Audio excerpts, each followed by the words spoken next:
پھولوں کی سیج پر بیٹھی وہ پھوٹ پھوٹ کر رو رہی تھی۔ یہ پھولوں کی سیج اسے کانٹوں جیسی لگ رہی تھی۔ ایسا سپنا تو اس نے صرف ارحم کے حوالے سے دیکھا تھا، گمان میں بھی نہیں تھا کہ اس کی مرضی کے بغیر اس کی شادی کر دی جائے گی۔ ارحم کے حوالے سے دیکھا گیا یہ سپنا کبھی حقیقت نہیں بن پائے گا۔ کتنی منتیں کی تھیں اس نے بابا جان اور اماں جان کو کہ وہ جنید لالا کو سگے بھائی کی طرح سمجھتی ہے، اس سے شادی نہیں کر سکتی، مگر اس کی سنوائی نہ ہوئی۔ اپنے کلاس فیلو ارحم کا نام لینے پر الٹا اس پر آوارہ مزاج، بے حیا اور بد کردار لڑکی کا لیبل لگ گیا، جس نے والدین کی طرف سے دی گئی آزادی کا ناجائز فائدہ اٹھایا تھا۔ روتے روتے اپنی آئندہ زندگی کے بارے میں سوچ کر اس کا دم گھٹنے لگا کہ وہ اس شخص کو اپنے شوہر کے روپ میں کیسے قبول کرے گی جس کو اس نے ہمیشہ بھائی کی طرح سمجھا تھا۔ اپنے جسم پر موجود شادی کا جوڑا اور ہار سنگار اسے چبھ رہے تھے، سیج اسے پھانسی کا گھاٹ لگ رہی تھی۔ وہ لہنگا سنبھالتے ہوئے فوراً اٹھی اور روتے ہوئے ڈریسنگ روم میں چلی گئی۔ کچھ دیر بعد جب وہ واپس آئی تو سادہ سے کاٹن کے سوٹ میں ملبوس تھی، آنکھیں اب بھی برس رہی تھیں جن کو اس نے بڑی بے دردی سے رگڑا۔ خاموشی سے بیڈ کی ایک سائڈ پر لیٹ گئی۔ جنید جب کمرے میں آیا تو نیم اندھیرے نے اس کا استقبال کیا۔ اس نے آبرو اچکا کر بیڈ کی طرف دیکھا تو وہ اسے سر سے پیر تک کمبل تانے سوئی ہوئی نظر آئی۔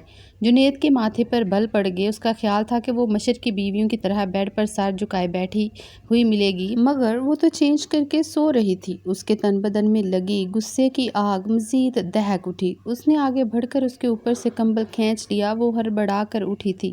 سامنے جنید کو خشمگین نگاہوں سے اپنی طرف گھورتا پا کر متوحش سی ہو کر اسے دیکھنے لگی تھی۔ یار کا سوگ منا رہی ہو جو میرا انتظار نہیں کیا، اس نے چبھتے ہوئے لہجے میں کہا۔ وہ کیا کہتی؟ جواب میں خاموش رہی۔ جب تمہیں میرے لیے سجایا گیا تھا تو میرے دیکھنے سے پہلے کیوں اتارا تم نے؟ بولو۔ وہ اس کا چہرہ دبوچ کر بولا۔ منزہ ڈر گئی۔ جنید لالا، وہ بمشکل بولی تھی۔ بکواس بند کرو، دوبارہ لالا کہا تو ایک تھپڑ پڑے گا۔ میں تمہارا بھائی نہیں ہوں۔ بدقسمتی سے تم جیسی بے حیا و بد کردار لڑکی سے شادی کرنی پڑی ہے مجھے، لہٰذا اب تمہارا شوہر ہوں۔ دوبارہ زبان سے میرے لیے لالا کا لفظ نکالا تو زبان کھینچ لوں گا۔ وہ گھرا کر بولا۔ خوف زدہ سی منزہ صرف سر ہلا کر رہ گئی۔ اٹھو اور وہ سب پہنو جو تم نے اتارا ہے۔ جنید کے اس حکم پر وہ ہکا بکا رہ گئی، مگر اس کی آنکھوں میں چھائی سختی و سرد مہری کہہ رہی تھی کہ بات پر عمل نہ کرنے کی صورت میں نتیجہ برا نکل سکتا ہے۔ اس لیے وہ ڈر کر اٹھ گئی۔ ڈریسنگ روم میں جا کر شادی کا جوڑا پہن کر جب وہ مرے مرے قدموں سے واپس آئی تو وہ ڈریسنگ ٹیبل کے پاس کھڑا اس کا انتظار کر رہا تھا۔ ٹیبل پر پڑے زیورات جو تھوڑی دیر پہلے اس نے اتارے تھے وہ اسے دوبارہ پہننے کا حکم دے رہا تھا۔ منزہ چپ چاپ اس کے حکم کی تکمیل لگی۔ شکر ہے میک اپ اب تک چہرے پر تھا، ورنہ وہ بھی دوبارہ کرنے کا حکم دیتا۔ وہ ایک بار پھر سجی سنوری کھڑی تھی، آنکھوں سے آنسو ٹپک رہے تھے۔ جنید کا یہ عجیب و غریب رویہ اسے ڈرا رہا تھا۔ نہ جانے وہ ایسا کیوں کر رہا تھا۔ جب وہ پھر سے سب کچھ پہن چکی تھی تو اچانک اس نے اسے سب اتارنے کا حکم دیا۔ منزہ حیرانگی سے اسے دیکھنے لگی تو وہ نفرت بھرے لہجے میں بولا۔ تم جیسی بد کردار لڑکی اس قابل نہیں ہے کہ اسے میں نظر بھر کر دیکھوں۔ وہ اسے اس کی اوقات دکھا کر اپنے آپ کو سکون دے رہا تھا۔ منزہ چپ چاپ سب اتارنے لگی۔ جب وہ سارا زیور اتار چکی تھی تو جنید اس کے قریب ہوا۔ منزہ گھبرا کر ذرا سی پیچھے ہٹی تو جنید نے بازو سے دبوچ کر اسے اپنے سامنے کرتے اس کی سہمی ہوئی آنکھوں میں دیکھتے ہوئے انتہائی درشت لہجے میں کہا، میری ایک بات کان کھول کر سن لو منزہ بیگم، زمان چچا نے تمہیں جتنی آزادی دینی تھی دے دی، تم نے اس آزادی کا جتنا فائدہ اٹھانا تھا اٹھا لیا، پورے خاندان کے سامنے جتنا رسوا کرنا تھا انہیں کر لیا۔ اب تم میری دسترس میں ہو، تمہارا اٹھنا بیٹھنا سونا جاگنا کھانا پینا ہر چیز پر میرا کنٹرول ہوگا، یہاں تک کہ سانسیں بھی مجھ سے پوچھ کر لوگی۔ حویلی میں پہلے کی طرح گھومنا، اپنی مرضی سے ادھر ادھر منہ اٹھا کے پھرتے رہنا، اس سب کا اب تم تصور بھی نہیں کر پاؤ گی، بلکہ اس کمرے سے ایک قدم بھی باہر نہیں نکالو گی مجھ سے پوچھے بنا۔ اگر تم نے میری کسی بھی ہدایت کی خلاف ورزی کی تو خدا کی قسم اس کمرے میں تم پر سانسیں تنگ کر دوں گا، تمہارے اس وجود پر گوشت کا نام و نشان نہیں رہے گا، اتنا وحشت ڈھاؤں گا میں تم پر کہ موت مانگو گی تو مرنے بھی نہیں دوں گا۔ اس کا لہجہ اتنا سرد و بے رحم اور الفاظ اتنے صفاقانہ تھے کہ منزہ کانپ اٹھی تھی۔ میں نے آپ کا کیا بگاڑا ہے جو آپ ایسے سلوک کریں گے مجھ سے؟ خوف سے پھیلی آنکھوں اور کپکپاتے لبوں کے ساتھ وہ خود کو پوچھنے سے روک نہ پائی۔ اچھا کیا بگاڑا تم نے؟ جنید نے اسے استہزائیہ انداز میں دیکھا۔ اور ساتھ ہی اس کے کندھوں پر بے رحمی سے اتنا دباؤ بڑھایا کہ وہ بے اختیار سسک اٹھی۔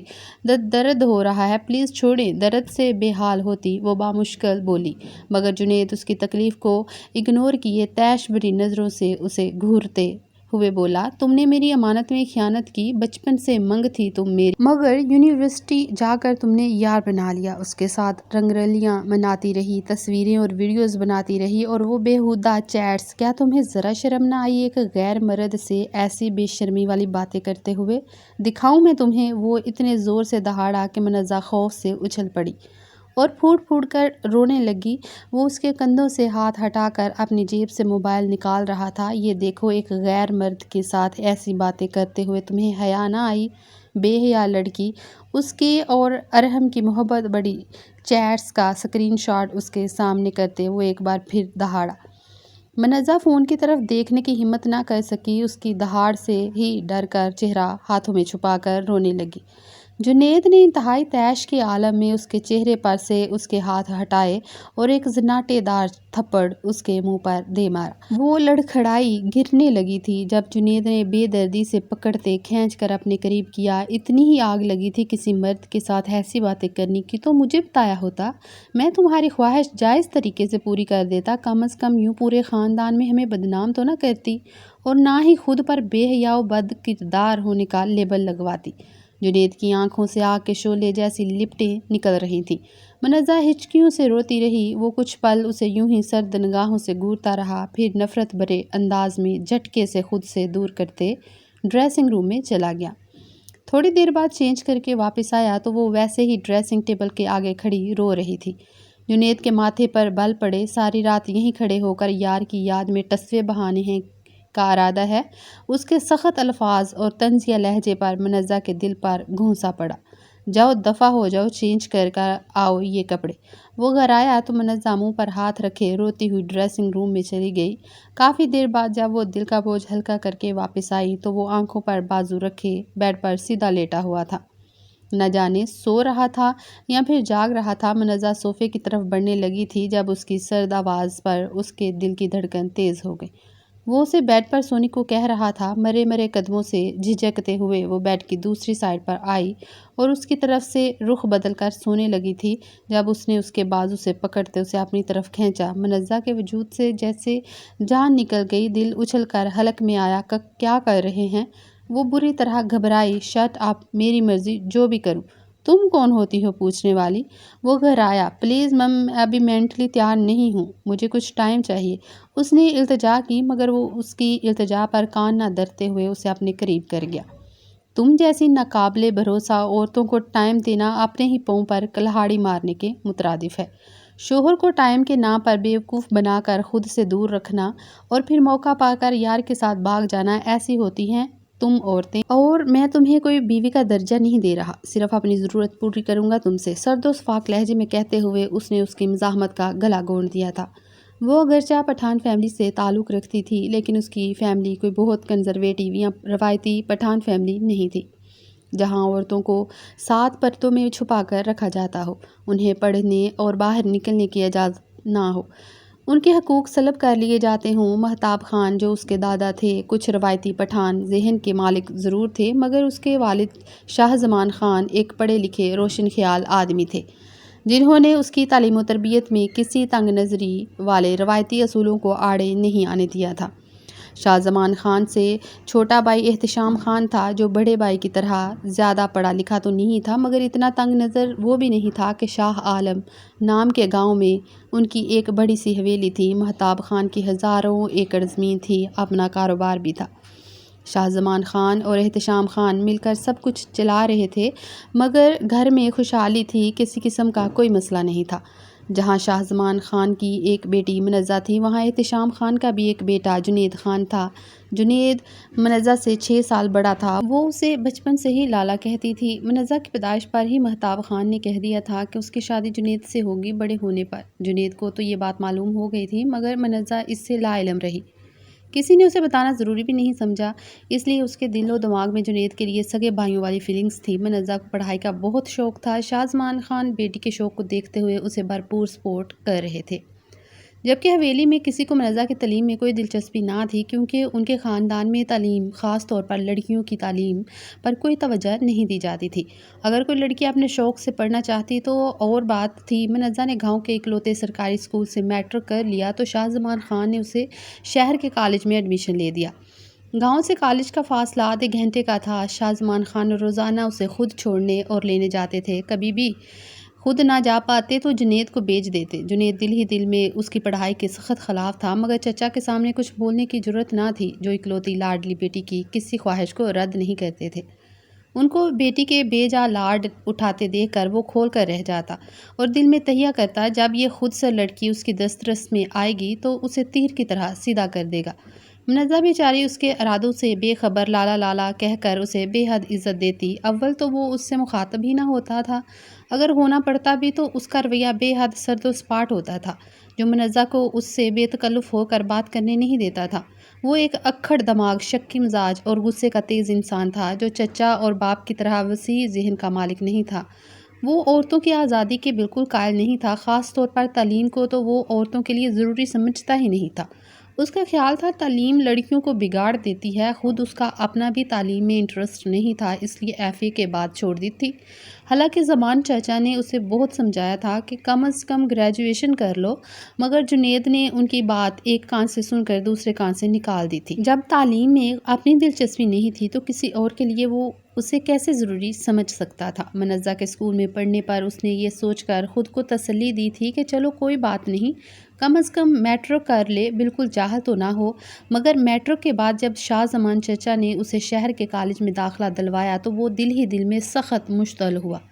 داجی کے پاس جا کر کالجوں کے ماحول کے بارے میں غلط سلط باتیں بتا کر انہیں خوب بھڑکایا تاکہ وہ زمان چچا کو منزہ کا کالج میں داخلہ کرانے سے روکیں، مگر وہ اپنی اس کوشش میں کامیاب نہ ہو سکا تھا۔ زمان چچا نے داجی کو تعلیم کی اہمیت پر لیکچر اور دلائل دے کر راضی کیا یا نہیں، مگر اتنا ضرور ہوا کہ داجی اس معاملے میں خاموش ہو گئے تھے۔ اس کا بس چلتا تو وہ منزہ کی پڑھائی رکوا کر اسے کب کا گھر میں بٹھا چکا ہوتا، مگر اپنی اس خواہش کو فی الحال پورا کرنے سے قاصر تھا، کیونکہ زمان چچا نے کہہ رکھا تھا کہ جب تک منزہ پڑھتی رہے گی تب تک وہ اس کی شادی نہیں کریں گے۔ کئی بار اس نے اپنی ماں سے بھی کہا کہ وہ چچا اور داجی سے اس کی اور منزہ کی جلدی شادی کی بات کریں، مگر اس کی ماں تو منزہ کے ساتھ اس کی شادی کے ہی خلاف تھی، کیونکہ وہ اپنی بھانجی رمشا کو بہو بنانا چاہتی تھی۔ منزہ کے تو نام پر ہی بھڑک جاتی تھی۔ جنید کی کئی بار اس وجہ سے ماں سے تکرار ہو چکی تھی، اگرچہ یہ تکرار بند کمرے میں ہوتی تھی، باہر کسی کو پتہ نہیں چلتا تھا، مگر منزہ کی ماں فوزیہ دیورانی کے تیور دیکھ کر اندازہ لگا چکی تھی کہ وہ منزہ کو بہو بنانا پسند نہیں کرتی، لیکن اس نے اس بات کو بھنک شوہر کو نہیں پڑنے دی، کیونکہ انہیں یقین تھا کہ اس کے دیورانی کے چاہنے یا نہ چاہنے سے کچھ نہیں ہونے والا تھا، ہونا وہی تھا جو فیصلہ اس حویلی کے مردوں نے کیا تھا۔ اس لیے وہ مطمئن تھیں۔ وہ اپنی بیٹی کو ہمیشہ اپنی نظروں کے سامنے اپنے پاس رکھنا چاہتی تھیں، اس لیے اس کی خواہش تھی کہ جنید ہی اس کا داماد بنے، کیونکہ روایتی ماں کی طرح وہ بھی کسی باہر کی لڑکی کو جنید کی بیوی کے روپ میں اس حویلی پر راج کرتے نہیں دیکھ سکتی تھیں۔ جنید جب بھی ماں کے سامنے منزہ کا نام لیتا وہ الٹا اسے رمشا سے شادی کرنے کو کہتی، جبکہ جنید کو تو اپنی خالہ زاد رمشا کی شکل ہی زہر لگتی تھی۔ اگرچہ زہر تو اسے منزہ بھی لگتی تھی، مگر اس زہر کو پینے کے لیے وہ تیار تھا، کیونکہ وہ اس کے منگیتر تھی، عزت تھی، غیرت تھی، جس سے وہ کسی بھی حال میں دستبردار نہیں ہو سکتا تھا۔ منزہ نے بی ایس سی کر لیا تو ایم ایس سی کرنے کے لیے یونیورسٹی کا نام لیا۔ جنید نے سنا تو بھڑک اٹھا، آج تک ان کے خاندان کی کوئی لڑکی یونیورسٹی نہیں گئی تھی، میٹرک، ایف اے یا زیادہ سے زیادہ بھی یہی کر سکی تھی۔ اس لڑکی کی کیسی ہمت ہوئی تھی یونیورسٹی کا نام لینے کی؟ وہ سخت اشتعال میں مبتلا دندناتا ہوا داجی کے پاس گیا اور یونیورسٹیز کے ماحول کے بارے میں ان کو ایسی ایسی بے شرمی والی کہانیاں سنائیں کہ داجی کانوں کو ہاتھ لگانے پر مجبور ہو گئے۔ اسے یقین تھا کہ اس بار داجی سختی برت کر زمان چاچا کو روکنے میں کامیاب ضرور ہو جائیں گے، مگر اس بار بھی وہ اپنے مقصد میں ناکام رہا۔ منزہ نے بھوک ہڑتال کر کے وہ رونا دھونا مچایا کہ زمان چچا سے بیٹی کا رونا دھونا دیکھا نہ گیا، اور داجی کے منع کرنے کے باوجود انہوں نے منزہ کو یونیورسٹی میں داخلہ دلوا دیا۔ داجی کو جب پتہ چلا تو انہوں نے سخت ناراضگی کا اظہار کیا، مگر زمان چچا نے بیٹی کی محبت کے آگے باپ کی ناراضگی کو زیادہ اہمیت نہ دی۔ جنید کے اندر بھانبڑ چلنے لگے تھے۔ اس نے اپنے کمرے میں توڑ پھوڑ کر کے اپنا غصہ نکالا تھا۔ دوسری طرف منزہ بہت خوش تھی۔ یونیورسٹی بیسٹڈ ناولز پڑھ پڑھ کر اسے یونیورسٹی جانے کا جنون کی حد تک شوق تھا۔ اب یہ شوق پورا ہونے جا رہا تھا۔ یونیورسٹی دور تھی، شہر کے بالکل آخری کونے پر۔ روز آنے جانے میں وہ تھک جاتی تھی، اس لیے ہاسٹل میں رہنا چاہتی تھی۔ ہاسٹل میں رہنے کا مشورہ اس کی دوست رباب نے دیا تھا، جو پہلے دن ہی یونیورسٹی میں اس کی دوست بن گئی تھی۔ منزہ نے جب ہاسٹل کا نام لیا تو خان حویلی میں ایک بار پھر مخالفت اور بحث و تکرار شروع ہو گئی، مگر جنید اب کی بار اگنور کیے خاموش رہا۔ جب وہ یونیورسٹی جانے میں کامیاب ہو چکی تھی تو پھر کیا فرق پڑتا تھا اس کی بلا سے، وہ گھر سے جائے یا ہاسٹل میں رہے۔ اعتراض داجی کر رہے تھے۔ جنید کو دل ہی دل میں داجی پر سخت تاؤ آیا۔ یونیورسٹی میں داخلہ لینے سے تو وہ پوتی کو روک نہ سکے، اب اس کے ہاسٹل جانے پر روک کر کون سا تیر مار لیتے۔ اسے یقین تھا داجی کے حکم کو زمان چچا اہمیت نہیں دیں گے، ہوگا وہی جو ان کی لاڈلی بیٹی چاہے گی، اور پھر ایسا ہی ہوا۔ داجی کے گرجنے برسنے کے باوجود زمان چچا نے بیٹی کو ہاسٹل بھجوا دیا۔ پہلی بار وہ غصہ کرنے کے بجائے داجی پر استہزائیہ ہنسا تھا اور دل میں منزہ کو مخاطب کر کے کہا کہ تم چاہے جتنی بھی ڈگریاں لے لو، آنا تو میرے پاس ہی ہے نا، اور تمہاری تمام ڈگریوں کو تمہاری آنکھوں کے سامنے نہ جلائے تو میرا نام بھی جنید خان نہیں منزہ۔ ہاسٹل آ کر وہ بہت خوش تھی۔ اس کا اور رباب کا روم ایک ہی تھا، دونوں سارا دن یونیورسٹی میں ساتھ ہوتی اور ہاسٹل میں بھی ان کا پورا ٹائم ساتھ گزرتا تھا۔ منزہ بھرپور طریقے سے یونیورسٹی لائف انجوائے کر رہی تھی۔ رباب کا ایک کزن تھا ارحم، جو کسی اور ڈپارٹمنٹ میں پڑھتا تھا، وہ اکثر رباب سے ملنے آیا کرتا تھا۔ رباب کی وجہ سے دھیرے دھیرے منزہ کی بھی اس سے گپ شپ ہونے لگی اور بالآخر ان کے درمیان گہری دوستی ہو گئی۔ جلد ہی منزہ اس سے محبت کرنے لگی۔ ارحم نے بھی اپنی طرف سے بھرپور سنجیدگی دکھاتے ہوئے اس سے کمٹمنٹ کی اور دونوں نے اس بات پر اتفاق کر لیا کہ وہ جیسے ہی یونیورسٹی سے ڈگری کمپلیٹ کریں گے اپنے اپنے گھر والوں کو ایک دوسرے کے بارے میں بتا دیں گے۔ منزہ کو یقین تھا جب وہ ارحم کا نام گھر میں لے گی تو کچھ اعتراض ضرور ہوگا، مگر اس کے بابا جان ہمیشہ کی طرح تھوڑی سی بحث کے بعد اس کے آنسوؤں سے کمزور پڑ کر اس کی بات مان لیں گے، اور جب شاہ زمان خان مان جاتے تو باقی کسی کا زیادہ مسئلہ نہ ہوتا، کیونکہ باقیوں کو پھر وہ خود ہی قائل کر لیتے۔ مگر یونیورسٹی ختم ہونے اور بات کرنے کی نوبت آنے سے پہلے ہی ارحم کے بارے میں خان حویلی والوں کو تو کیا پورے خاندان کو پتہ چل گیا تھا۔ ہوا کچھ یوں، ارحم کا موبائل چوری ہو گیا اور وہ تمام ویڈیوز اور تصویریں جو اس کی ارحم کے ساتھ تھیں خاندان کے ہر فرد کے موبائل میں پہنچ گئیں، تو اس پر بد کردار، بد چلن اور بے حیا کا لیبل لگ گیا۔ حالانکہ تصویریں عام سی تھیں اور یونیورسٹی کی مختلف جگہوں کی تھیں، مگر خاندان بھر میں ہائے ہائے مچ گئی تھی کہ دیکھو شاہ زمان خان کی بیٹی یونی میں کیا گل کھلاتی پھر رہی ہے۔ مہتاب خان شاہ زمان پر گرج رہے تھے کہ دیکھ لیا بیٹی کو آزادی دینے کا نتیجہ، جب میں بار بار تمہیں منع کر رہا تھا کہ مت بھیجو یونیورسٹی، وہاں کھلا بے حیائی والا ماحول ہوتا ہے، کوئی گل نہ کھلا کر آ جائے، مگر تمہیں تو اپنی لاڈلی پر پورا بھروسہ تھا، خاک ڈال دی نا اس بدبخت نے ہم سب کے سروں پر، پورے خاندان میں کہیں منہ دکھانے کے لائق نہیں چھوڑا۔ مہتاب خان کے منہ سے غصے کے مارے جھاگ نکل رہی تھی۔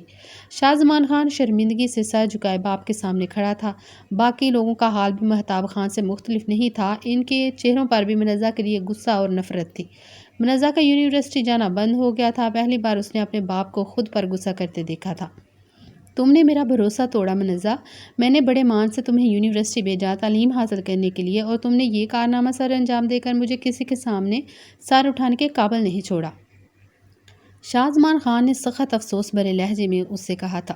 وہ جو جواب دینے کے قابل نہیں رہی تھی، صرف تصویریں اور ویڈیوز ہی نہیں بلکہ اس کی اور ارحم کی کچھ چیٹس بھی لیک ہوئی تھیں جن میں محبت بھری باتیں کی گئی تھیں۔ وہ زمین میں گر کر رہ گئی تھی، سب کے طنز و تشنیع والے حقارت میں ڈوبے تانے اور ملامت کرتی نگاہوں کا سامنا کرنا مشکل تھا۔ اس کے وہم و گمان میں بھی نہیں تھا کہ حالات یوں پلٹا کھائیں گے اور ہر چیز تباہ و برباد ہو جائے گی۔ اس کا یونیورسٹی جانا بند کر دیا گیا۔ اس نے احتجاج کیا تو مان کے تھپڑوں نے اس کا منہ بند کر دیا۔ وہ کمرے میں بند پڑی روتی رہتی تھی۔ پھر اسے پتہ چلا کہ جنید کے ساتھ اس کی شادی کی تیاریاں ہو رہی ہیں۔ وہ ششدر رہ گئی۔ جنید اگرچہ اس کے تایا کا بیٹا تھا، مگر اس نے تو ہمیشہ اسے اپنے سگے بھائی کی طرح سمجھا تھا۔ بچپن سے لے کر اب تک وہ اسے لالا کہتی آ رہی تھی، لہٰذا اس کے ساتھ شادی کیسے کر سکتی تھی؟ وہ تڑپ ہی اٹھی تھی، مگر اس کی سنوائی نہ ہوئی تو وہ جنید کے پاس گئی اور کہنے لگی، جنید لالا، میں نے آپ کو ہمیشہ اپنا بڑا بھائی سمجھا ہے، پلیز شادی سے انکار کر دیں۔ میں آپ کو اس رشتے میں قبول نہیں کر سکتی، میں کسی اور سے محبت کرتی ہوں۔ اس کا لہجہ بے بس تھا۔ جنید خان کے تو تن بدن میں آگ لگ گئی۔ دل چاہا اس لڑکی کو زندہ زمین میں گاڑ دے جو اس کی منگیتر ہو کر اس کے سامنے کسی اور سے محبت کا اعلان کر رہی تھی۔ اس نے بڑی مشکل سے اپنے اوپر قابو پایا۔ وہ اس کے ہوش ٹھکانے لگانے کا ارادہ رکھتا تھا، لیکن تب جب وہ نکاح کے بعد اس کی دست رس میں ہوتی، ابھی اس کا غصے میں کیا گیا کوئی بھی اقدام گڑبڑ کر سکتا تھا۔ بے شک زمان چچا منزہ پر غصہ تھے، مگر وہ ان کی اپنی بیٹی سے محبت سے بھی اچھی طرح واقف تھا۔ کہیں بیٹی کی محبت میں اس کے آنسوؤں سے کمزور پڑ کر وہ اس کی شادی اس لڑکے سے نہ کروا دیں۔ اسے یہی دھڑکا لگا ہوا تھا، اور یہ دھڑکا تب جا کر ختم ہونا تھا جب وہ اس کے نکاح میں ہوتی۔ اس لیے اپنے غصے کو کنٹرول کرتے ہوئے طنزیہ انداز میں مسکرا کر بولا، بھائی سمجھتی تھی تو اب سے سمجھنا اور لالا کہنا چھوڑ دو۔ ویسے بھی تم جیسی آوارہ مزاج اور بے حیا لڑکی کو میں نے کبھی اپنی بہن نہیں سمجھا۔ میری اگر بہن ہوتی تو تم جیسی ہرگز نہ ہوتی۔ تم سے شادی کرنے کا مجھے کوئی شوق نہیں، صرف چچا جان کی عزت بچانے کے لیے کر رہا ہوں۔ تم نے تو ان کی عزت کا جنازہ نکالنے میں کوئی کسر نہیں چھوڑی۔ شکر کرو کہ میں راضی ہو گیا ہوں تم سے نکاح کے لیے، ورنہ چچا جان تمہارے عاشق سے تو تمہاری شادی کبھی نہیں کریں گے، اور باقی تمہارے کردار کی وجہ سے خاندان میں کوئی تمہیں منہ نہیں لگائے گا۔ جنید لالا کے الفاظ کسی برچھی کی طرح اس کے دل میں پیوست ہوئے تھے۔ وہ روتے ہوئے ان کے کمرے سے نکل آئی تھی۔ شام کو اس کی ماں فوزیہ کمرے میں آئی اور دونوں ہاتھوں سے منزہ کو پیٹ ڈالا۔ بے حیا بے غیرت لڑکی، اور کتنا ذلیل کروائے گی، ذرا شرم نہ آئی جنید کے پاس جا کر یہ کہتے ہوئے کہ تم اس سے نہیں بلکہ اپنے یار سے شادی کرنا چاہتی ہے؟ ارے اور کتنا رسوا کروائے گی ہمیں؟ جنید کے منہ سے تیری بے غیرتی اور بے شرمی کی باتیں سن کر میں اور تیرا باپ زمین میں گڑ گئے، اسی لیے تجھے اتنا لاڈ پیار دیا کہ تو آخر میں ہمیں یہ صلا دے گی۔ فوزیہ کے کوسنے جاری تھیں کہ اسی وقت شاہ زمان خان وہاں آئے۔ منزہ سر جھکائے خاموشی سے روتی رہی۔ اسی پر ایک نظر ڈالنے کے بعد سخت لہجے میں بولے، تمہاری پیدائش پر ہی تمہارے دادا نے فیصلہ کیا تھا کہ تمہاری شادی جنید سے ہوگی۔ ہم نے سوچا جب وقت آئے گا تبھی تمہیں آگاہ کریں گے۔ اب وہ وقت آ گیا ہے، اور اتنی جلدی کیوں آیا ہے اس کی ذمہ داری تم خود پر ہے۔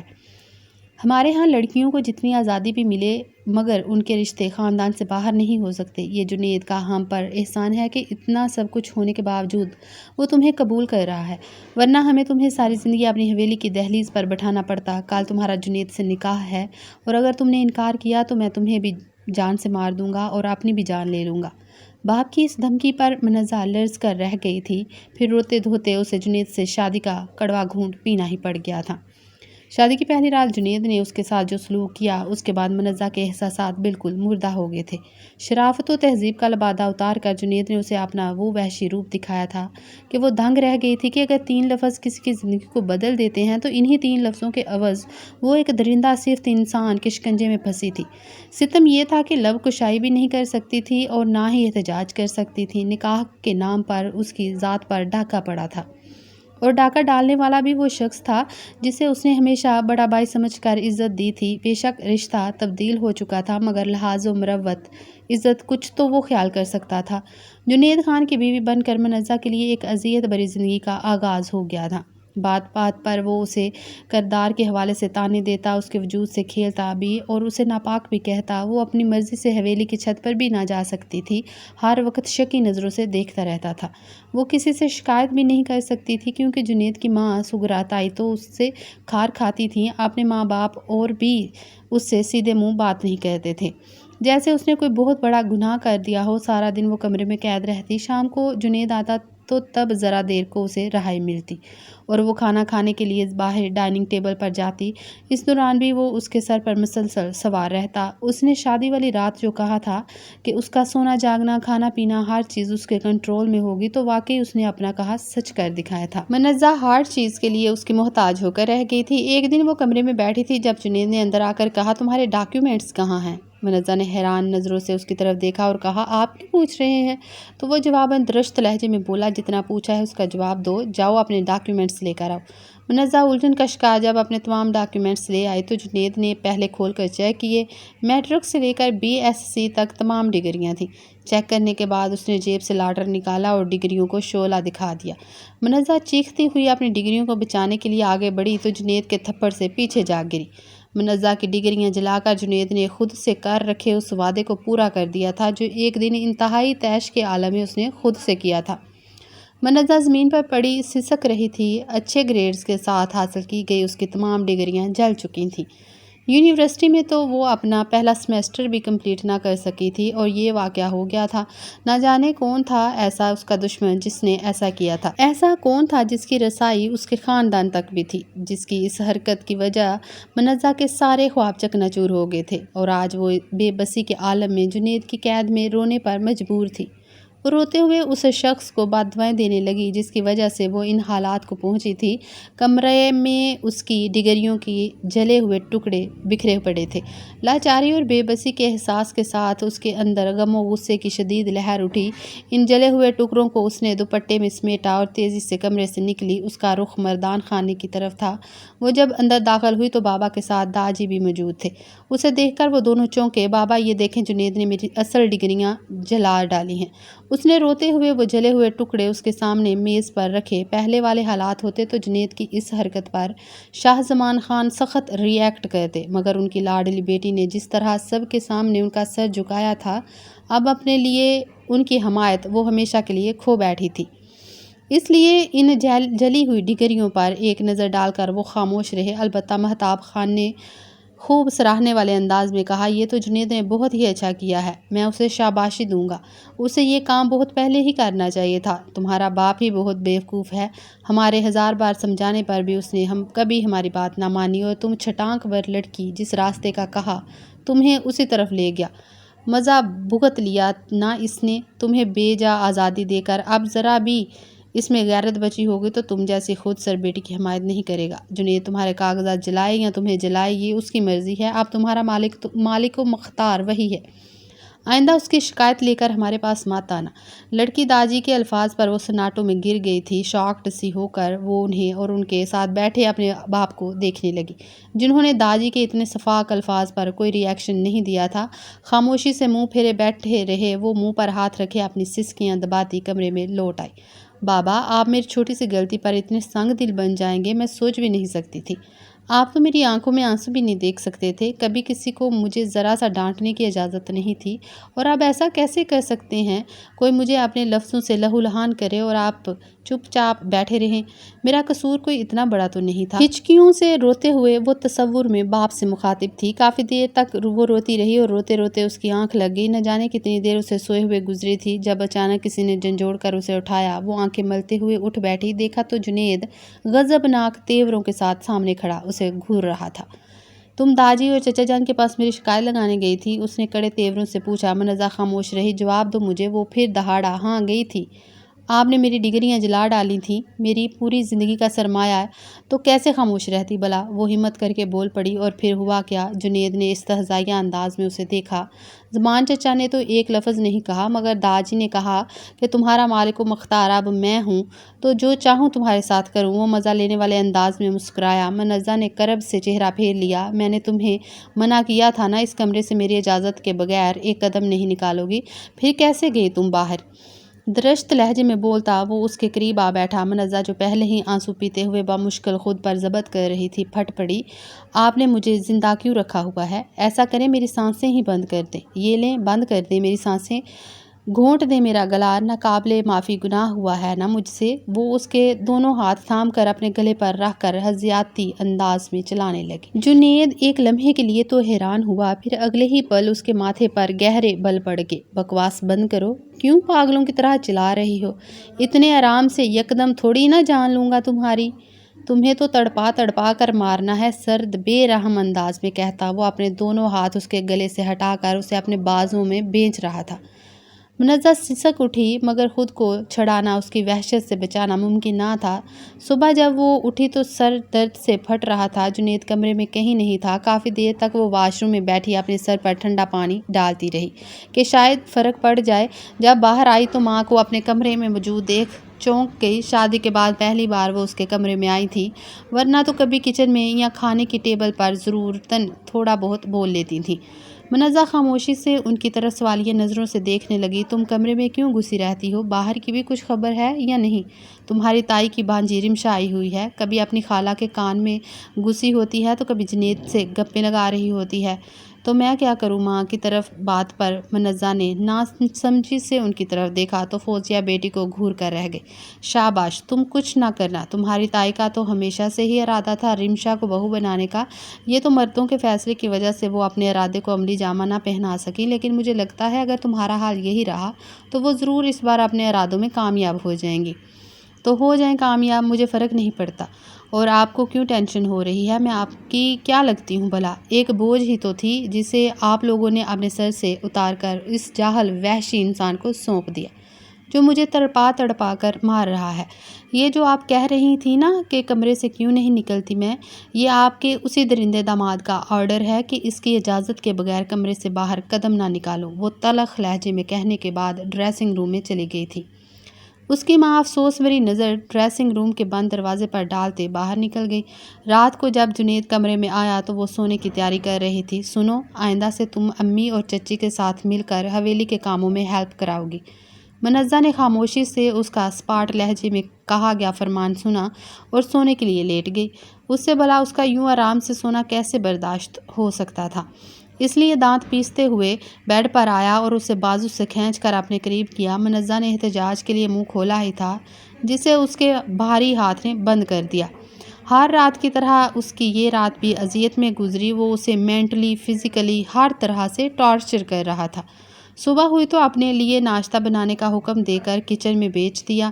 منزہ کو ایسے کام نہیں آتے تھے، اس لیے جب وہ ملازمہ سے ناشتہ بنوا کر لے گئی تو جنید نے اٹھا کر پھینک دیا۔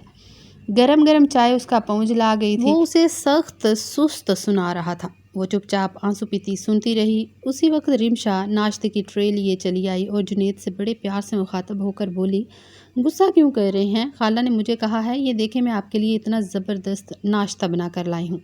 پھر منزہ نے دیکھا جنید کے چہرے کے غسیلے تاثرات نارمل ہو گئے تھے۔ وہ بڑے آرام سے رمشا کا لایا ہوا ناشتہ کر رہا تھا اور ساتھ ہی اس سے گپ شپ بھی لگا رہا تھا جو اس کے کمرے میں اسی کے بیڈ پر جنید سے چند انچ کے فاصلے پر بیٹھی تھی۔ منزہ کی آنکھوں میں مرچیں بھرنے لگیں۔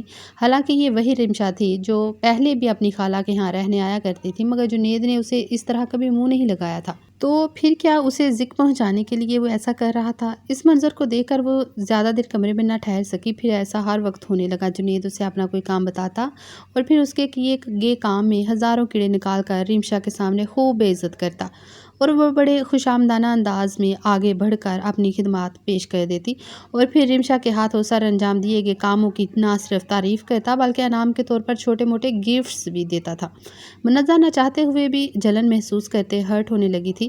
اگرچہ جنید کے لیے اس کی فیلنگز کوئی محبت میں تبدیل نہیں ہوئی تھیں، بس اتنا فرق پڑا تھا کہ وہ اسے بطور شوہر قبول کر چکی تھی۔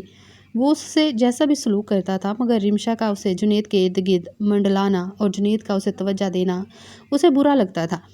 ایک دن اس کا دم گھٹنے لگا تو کھل کر سانس لینے کے لیے وہ چھت پر آ گئی، مگر اس کا چھت پر آنا غضب ہو گیا۔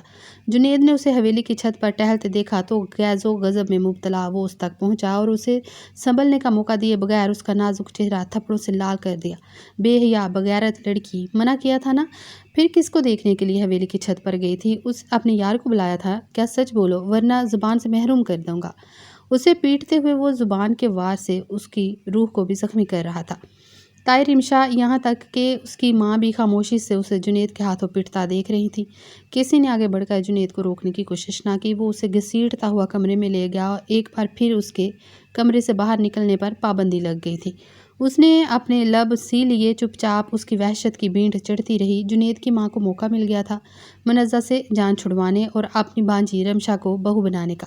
اس نے مہتاب خان کے پاس جا کر منزہ کے کردار پر الزامات لگاتے ہوئے کہا کہ وہ اب بھی اس لڑکے سے تعلق رکھے ہوئے ہے۔ وہ ایک ایسی لڑکی کو اپنی بہو بنا کر نہیں رکھ سکتی جو اس کے بیٹے کے نکاح میں ہو کر غیر مرد سے تعلق رکھے ہوئے ہو اور حویلی کی چھت پر کھڑے ہو کر اس کا دیدار کرے۔ لہٰذا آپ میرے بیٹے کی جان اس لڑکی سے چھڑوائیں۔ میں جنید کی شادی اپنی بھانجی رمشا سے کرنا چاہتی ہوں۔ جہاں بیٹی کی حرکت پر شازمان خان اور فوزیہ شرمندے تھے، وہاں سغرا کے اس مطالبے پر دونوں پریشان ہو اٹھے۔ اگر منزہ کو طلاق ہو جاتی تو خاندان میں اور کون قبول کرتا اسے؟ بھلا گھر کے مین ہال میں اس وقت جنید سمیت سب لوگ موجود تھے سوائے منزہ کے۔ زمان خان نے التجائی انداز میں باپ مہتاب خان کی طرف دیکھا، کیونکہ وہ جانتے تھے وہ جو فیصلہ کریں گے جنید وہی مانے گا۔ مہتاب خان نے کچھ دیر سوچنے کے بعد کہا، منزہ بے شک بد کردار ہے، مگر وہ ہمارے بیٹے کی اولاد ہے، اس لیے ہم اس کا گھر اجاڑ کر اپنے بیٹے کو دکھی نہیں کریں گے۔ وہ ہمیشہ جنید کی بیوی، اس حویلی کی بڑی بہو رہے گی، لیکن ہم جنید کے ساتھ بھی ناانصافی نہیں کریں گے، اس لیے یہ جس سے چاہے دوسری شادی کر سکتا ہے، چاہے وہ اس کی اپنی منتخب کردہ ہو یا ماں باپ کی۔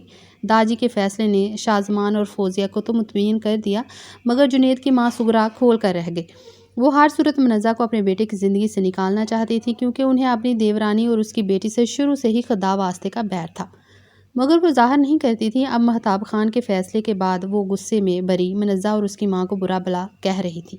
جب رمشا نے انہیں تسلی دی، حالانکہ خالہ فکر نہ کریں، ایک بار میں جنید کی زندگی میں آ جاؤں، منزہ کو طلاق نہ دلوائے تو میرا نام بھی رمشا نہیں، تو وہ سر ہلا کر خاموش ہو گئی۔ جنید پہلے تو کبھی بھی رمشا سے شادی پر تیار نہ ہوتا، مگر منزہ کو ذکر دینے کے لیے اس نے رمشا سے شادی کے لیے ہاں کر دی۔ گھر میں شادی کی تیاریاں شروع ہو گئی۔ جنید نے ماں کے کہنے پر داجی سے کہا کہ وہ دوسری شادی دھوم دھام سے شادی کرنا چاہتا ہے، جو اس کا حق ہے۔ پہلی بیوی کے کرتوتوں کی وجہ سے نہ صرف وہ اس حق سے محروم رہا، بلکہ اس نے ماں باپ بھی اکلوتے بیٹے کی شادی کی خوشیاں نہیں منا سکے۔ وہ اپنے ماں باپ کے سامنے سارے ارمان پورے کرنا چاہتا ہے۔ داجی کو کیا اعتراض ہو سکتا تھا بھلا؟ انہوں نے اکلوتے پوتے کی شادی کے لیے اپنے خزانے کا منہ کھول دیا تھا۔ پورے خاندان میں جنید کی دوسری شادی کے کارڈ بڑھ چکے تھے، سب سراہ رہے تھے، خوشی کا اظہار کر رہے تھے۔ چچا کی عزت رکھنے کے لیے اس کی بد کردار بیٹی کو بیوی بنایا، اب اپنے لیے ایک اچھے کردار والی بیوی چننا اس کا حق ہے۔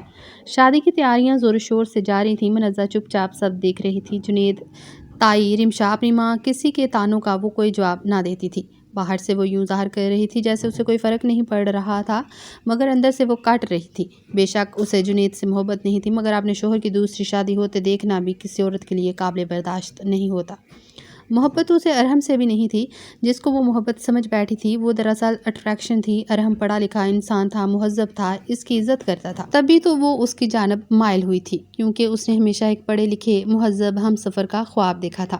شادی کی تقریبات میں شرکت کے لیے خاندان کے بہت سے لوگ حویلی آ رہے تھے۔ ہر کوئی منزہ کے تاثرات جانچنے کی کوشش کرتا، مگر کوئی اندازہ نہ لگا پاتا، کیونکہ منزہ نے اپنے تاثرات سپاٹ ہی رکھے تھے۔ مایوں اور مہندی کی تقریب ہو چکی تھی۔ منزہ نے ان میں شرکت نہیں کی، کیونکہ سغرا تائی نے اسے باہر نکلنے سے منع کیا تھا۔ وہ نہیں چاہتی تھی لوگ اس کی بد کردار بہو کو دیکھ کر پھر سے باتیں بنائیں۔ جنید خوش تھا یا نہیں، البتہ منزہ کے سامنے خود کو بہت خوش دکھانے کی کوشش کر رہا تھا۔ جس دن نکاح اور رخصتی تھی، تیار ہونے کے لیے وہ کمرے میں آیا تو منزہ بیڈ پر کمبل اوڑھے لیٹی ہوئی تھی۔ ایک استہزائیہ نظر اس پر ڈال کر وہ ڈریسنگ روم میں چلا گیا تھا۔ کچھ دیر بعد شادی کی شیروانی پہن کر باہر آیا اور آئینے کے سامنے کھڑے ہو کر باقی تیاری کرنے لگی۔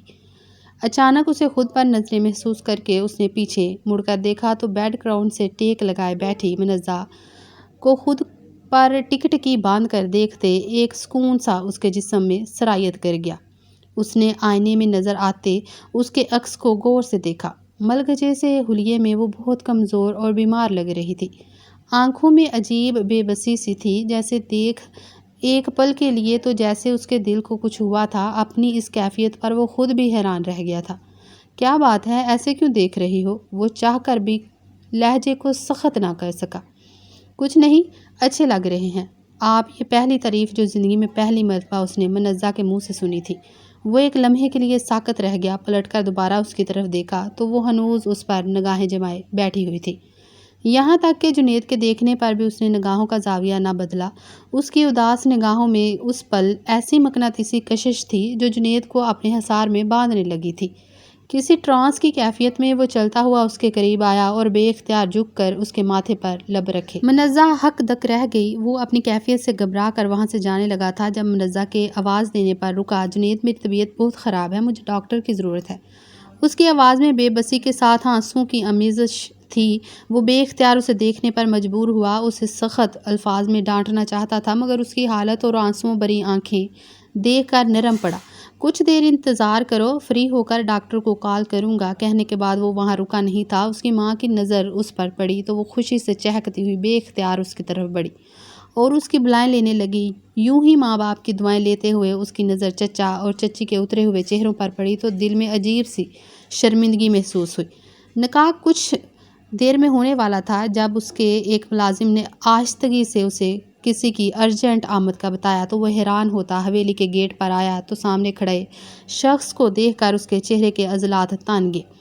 اس سے پہلے وہ اسے غصے میں بے عزت کر کے نکالتا، اس شخص نے تیزی سے آگے بڑھ کر اس کے سامنے ہاتھ جوڑے اور جوڑتے ہوئے کہا کہ صرف ایک بار میری بات سن لیں، صرف ایک بار۔ اگر آپ نے ابھی میری بات نہ سنی تو آپ کو بعد میں بہت افسوس ہوگا، کیونکہ میں آپ کو کچھ خاص بتانا چاہتا ہوں رمشا سے متعلق۔ رمشا کے نام پر جنید چونک گیا، کیونکہ کچھ دیر بعد وہ اس شخص کے ہمراہ حویلی کے مہمان خانے میں بیٹھا تھا اور وہ شخص اسے کچھ بتا رہا تھا جسے سن کر جنید کے چہرے پر زلزلے جیسے تاثرات چھا رہے تھے۔ جب وہ شخص سب کچھ بتا چکا تھا تو جنید بجلی کی تیزی سے وہاں سے نکلا اور لمبے لمبے ڈگ بھرتا اسٹیج پر پہنچا جہاں رمشا دلہن بنی بیٹھی نکاح کے لیے اس کا انتظار کر رہی تھی۔ ارحم درانی سے کیا تعلق ہے تمہارا؟ رمشا سے پوچھے گئے اس سوال نے ہر کسی کا ششدر کر دیا تھا۔ ہاتھ میں پکڑے موبائل میں باری باری وہ تمام آڈیو ریکارڈنگز اور ویڈیوز پلے کر کے سب کو دکھاتا گیا جس میں رمشا نے منزہ کو ٹریپ کرنے کے لیے پیسے دے کر ارحم اور رباب کو ہائر کیا تھا۔ رباب کی ایک کزن رمشا کی دوست تھی جس کے ذریعے رمشا نے ان دونوں سے کانٹیکٹ کیا تھا۔ رمشا کے دو مقاصد تھے، ایک منزہ کا یونیورسٹی سے ڈگری لینے کا خواب پورا نہ ہونے دینا کیونکہ وہ خود جو یونیورسٹی نہیں جا سکتی تھی، دوسرا اسے بد کردار مشہور کر کے جنید سے اس کا رشتہ توڑوانا، جس رشتے کے بارے میں منزہ خود بھی نہیں جانتی تھی مگر وہ اپنے مقاصد میں مکمل طور پر کامیاب نہ ہو سکی۔ اس کی خواہش کے مطابق منزہ یونیورسٹی میں پڑھ تو نہ سکی مگر جنید سے اس کی شادی ضرور ہو گئی، جس کا رمشا کو گہرا رنج تھا۔ پھر بھی چالیں چل کر وہ جنید کی زندگی میں شامل ہونے جا رہی تھی۔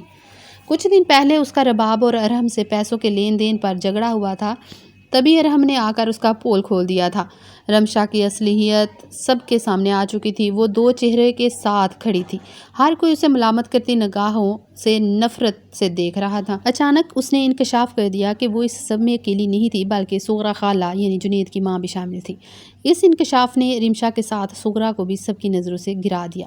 جنید نے ایک نفرت بری نگاہ رمشا پر اور دوسری افسوس سے بری نگاہ ماں پر ڈالی۔ اچانک اسے منزہ کا خیال آیا، وہ تیزی سے اسٹیج سے اتر کر بھاگتا ہوا اپنے کمرے میں پہنچا۔ منزہ کو بے ہوش پڑے دیکھ کے اس کے پیروں تلے زمین نکل گئی۔ کچھ دیر بعد ڈاکٹر آ گیا۔ چیک اپ کے بعد اس نے جو خبر سنائی وہاں کھڑے لوگوں میں اتنی ٹینشن کے بعد خوشی کی لہر دوڑ گئی۔ منزہ جب ہوش میں آئی تو اپنے ارد گرد سب کو مسکراتا دیکھ کر حیران رہ گئی۔ سب سے پہلے داجی نے آگے بڑھ کر اس کے سر پر ہاتھ رکھا تھا، پھر اس کے بابا نے جھک کر اس کے سر پر بوسہ دیا، باری باری سب اس کے پاس آئے، یہاں تک کہ شرمندہ تائی نے بھی اسے گلے سے لگایا۔ جب سب کمرے سے باہر چلے گئے تو اس نے حیرت سے جنید کی طرف دیکھا جو اس کا ہاتھ تھامے مسکرا رہا تھا۔ منزہ کی حیرانگی دیکھ کر وہ اسے ساری بات بتانے لگا۔ جب اس نے بات ختم کی تو منزہ رونے لگی، وہ پشیمان سا ہو کر اس سے معذرت کرنے لگا۔ اس نے سوچ لیا تھا وہ منزہ سے روا رکھے گئے اپنے ہر غلط سلوک کی تلافی کرے گا، چاہے اس کے لیے اسے خود کو بدلنا پڑے، اپنی سوچ کو بدلنا پڑے، وہ سب کچھ کرے گا، کیونکہ منزہ اس کا انتقام یا ضد نہیں، اس کی محبت تھی، جس کا اعتراف اس نے خود کے آگے بھی نہیں کیا تھا کبھی، لیکن اب وہ یہ اعتراف منہ سے کرنے کے بجائے اپنے عمل سے کرنے کا ارادہ رکھتا تھا۔ Please like, share and do subscribe my channel for watching more videos. Thank you.